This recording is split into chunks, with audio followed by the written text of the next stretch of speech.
You are not in chains. That is the first thing to understand. You are standing in a Roman household in the 2nd century BC.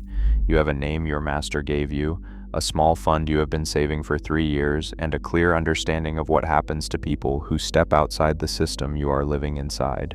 You are not dreaming of revolt. You are calculating. How much more do you need? How many more years? What tasks can you take on to accelerate the timeline? Rome built exactly that calculation into millions of people. Not just a labor system, a belief system. And once you see how it operated, you will recognize the same architecture in places you did not expect to find it. Before anything else, you need to understand what Rome was actually asking of its slave population. We are not talking about a small underclass doing domestic work in a few wealthy households. At the height of the Republic, slaves built the roads, mined the silver, worked the farms that fed the empire, ran the businesses, managed the accounts, educated the children of the elite, and staffed the households of everyone from senators to minor tradespeople. Even a modest Roman family was expected to own 2 or 3 slaves. The entire economy ran on their labor. Rome did not just want physical labor, it wanted psychological submission. You could not chain someone to a field and get the kind of productivity Rome needed from educated household managers, skilled artisans, and business agents operating across the Mediterranean. For the system to work at scale, Rome needed slaves who were not just controlled but cooperative. The demand was for compliance that came from the inside. A Roman jurist named Florentinus wrote this directly into the digest of Roman law. Servitude is a constitution of the law of nations by which someone is subjected against nature to the ownership of another. Against nature. Rome's own legal framework acknowledged that what they were doing violated the natural order, and then they built an elaborate architecture to make people accept it anyway. That gap between what they admitted in their laws and what they enforced in practice is where this whole story lives. What was the system actually extracting? Rome was extracting identity, not just labor.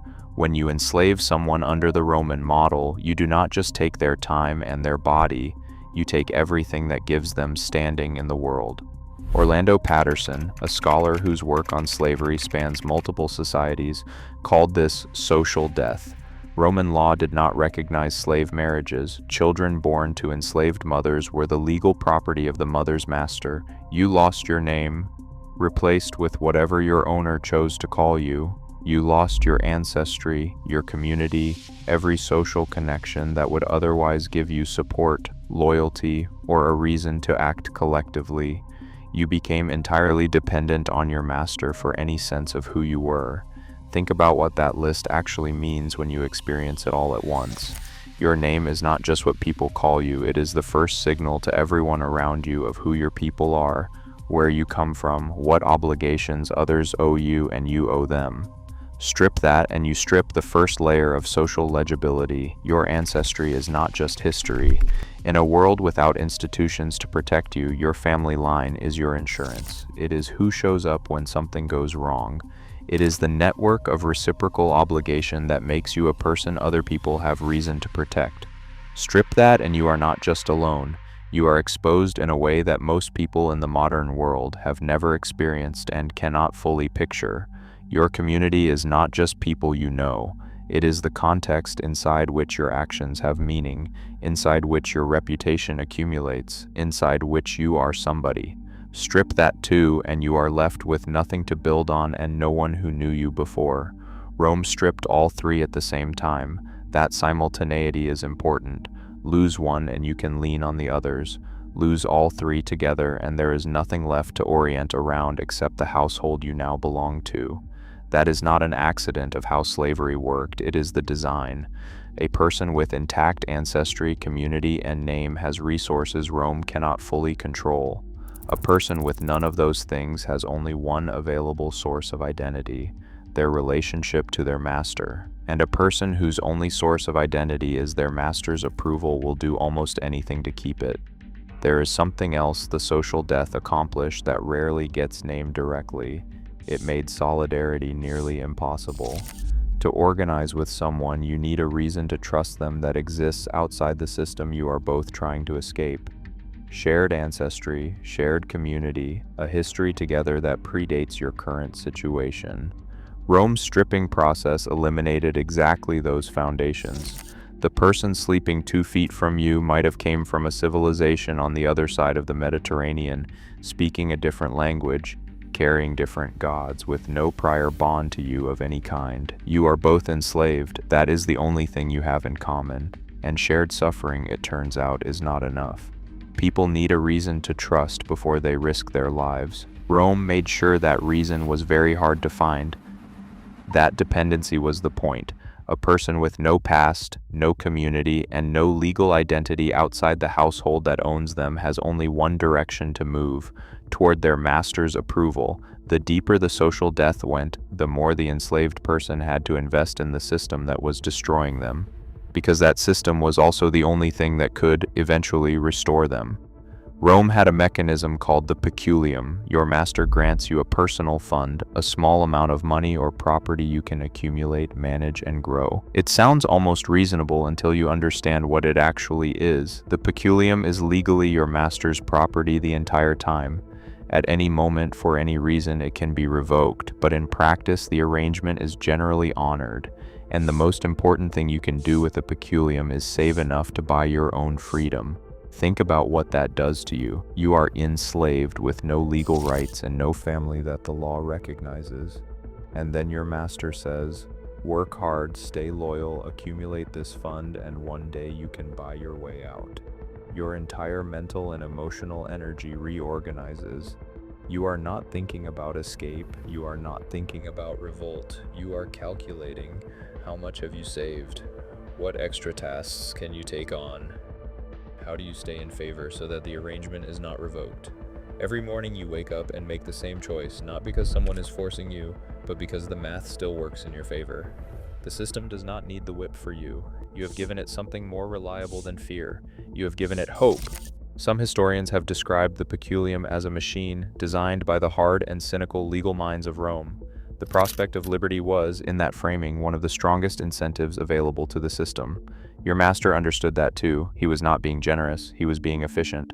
A slave working toward freedom needed far less supervision than a slave who had nothing to work toward. Your hope was cheaper to administer than a guard. Rome also made manumission, the formal process of freeing a slave, relatively accessible compared to many ancient societies. A key distinction was that in Rome, a freed slave could become a Roman citizen, not just free, Roman. He could vote, own property, conduct business, and participate in civic life. Children born after manumission were free-born Roman citizens with full rights. The citizenship pathway was unusual for its time. The path through the system was real. People had walked it. You could point to freedmen who had built wealth, influence, and status. And that realness is exactly what made the ideology work. Once freedom is visibly achievable inside the existing system, you stop imagining a different system. You start imagining your place in this one. Some people in Rome even volunteered for it. The legal record shows cases of people so deep in poverty, with no other exit from destitution, who sold themselves into contractual slavery. These voluntary slaves could negotiate specific terms, including a pre-agreed path to freedom. Sit with that for a moment. When some people enter the arrangement by choice, when the cage is preferable to what is outside it, the question of whether any entry was truly forced becomes harder to answer. The system did not need to kidnap everyone. It only needed to make itself the most rational available option. For enough people, in enough circumstances, it was. That is not a failure of those people. That is a feature of the system. Now let's look at what happened to the people who would not comply. Rome had 3 major slave rebellions in the late Republic, which historians call the Servile Wars. The first and second both started in Sicily, where agricultural slaves working in brutal conditions on massive estates rose up and held off Roman forces for years. The third and most famous was Spartacus, a Thracian gladiatorial slave who in 73 BC led a rebellion that ancient sources estimate involved anywhere from tens of thousands to over 100,000 people, holding the Roman military at bay for nearly 2 years. The slave-owning class of Rome was genuinely terrified. When the rebellion was finally crushed in 71 BC by the general Crassus, the reprisal was designed to be unforgettable. Around 6,000 prisoners were crucified along the Appian Way, the main road into Rome, reportedly stretching from Capua to the city. You could walk that road and never lose sight of a cross. The message was not subtle. This is what happens when you step outside the system. But most people miss what came next. After the Servile Wars, Rome did not just respond with more violence, they responded by expanding the carrot. The peculium system grew, manumission pathways were formalized and made more visible, more legal protections for enslaved people were introduced over the following centuries. The route through the system became more credible at exactly the moment that the consequences of stepping outside it had been driven into the landscape.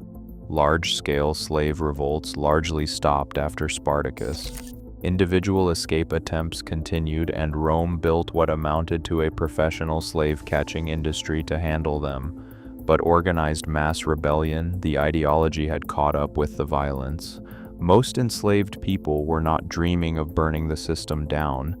They were planning how to work their way through it.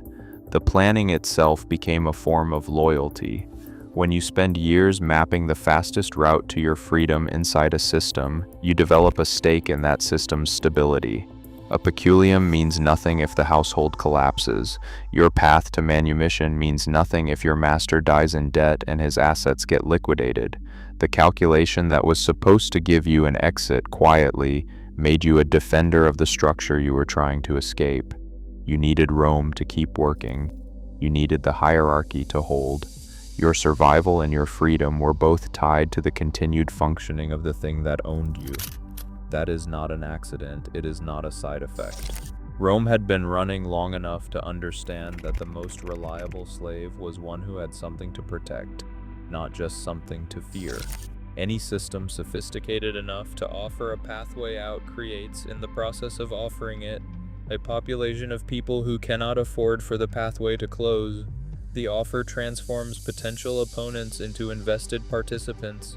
The longer someone has been inside the arrangement, the more they have at stake in its continuation, which means the more they have to lose from disruption, which means the more they resist anyone who wants to burn it down. The people who have been waiting longest and saved the most become, functionally, the system's most effective defenders. Not because they were broken, because the math works out that way. For a rebellion to work, you need people who have decided the expected cost of resistance is lower than the expected cost of continued submission.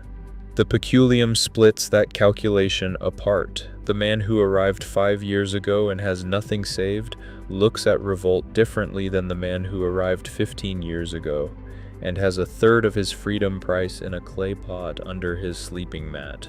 They are in the same household, they are not in the same position. Rome did not need to prevent them from talking, it just needed to make sure they were never doing the same math. And if you were in that household doing that calculation, none of what I just described was visible to you as a system.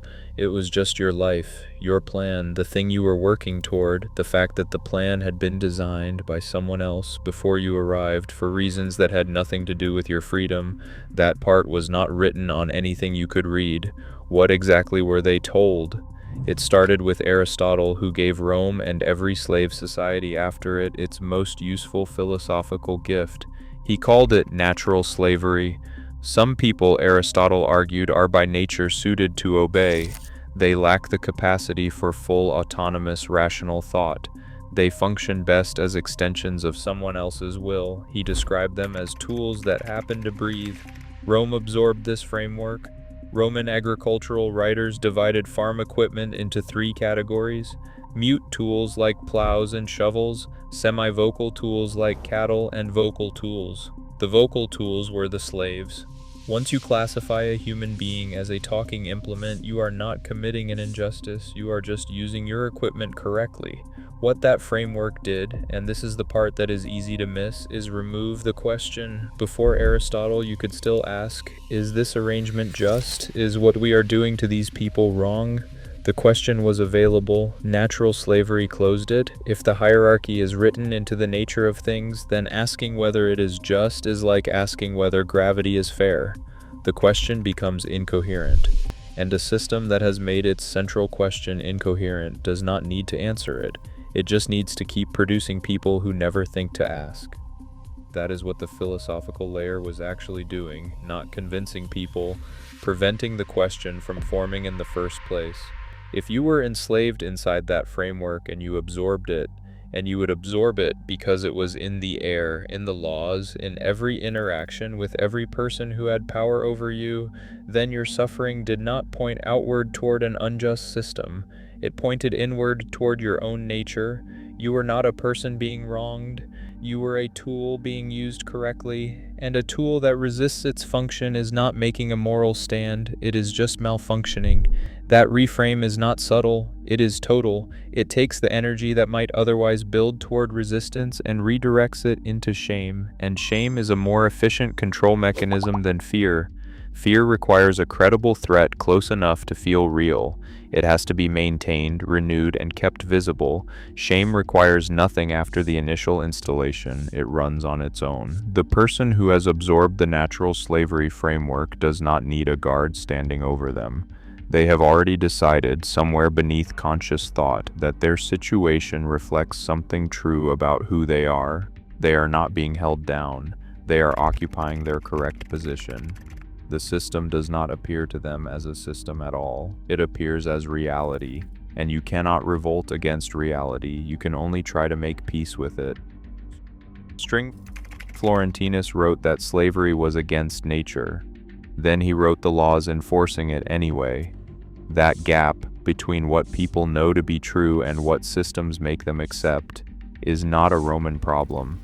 It is the oldest unresolved problem in human history, and it did not end with Rome. The same architecture appears in every system that needs people to cooperate with their own extraction, a different name for the peculium. A different philosopher gives the hierarchy a natural order, a different path that makes the cage look like a choice. Next video, we go inside another one and find out what they called it when they built it somewhere else.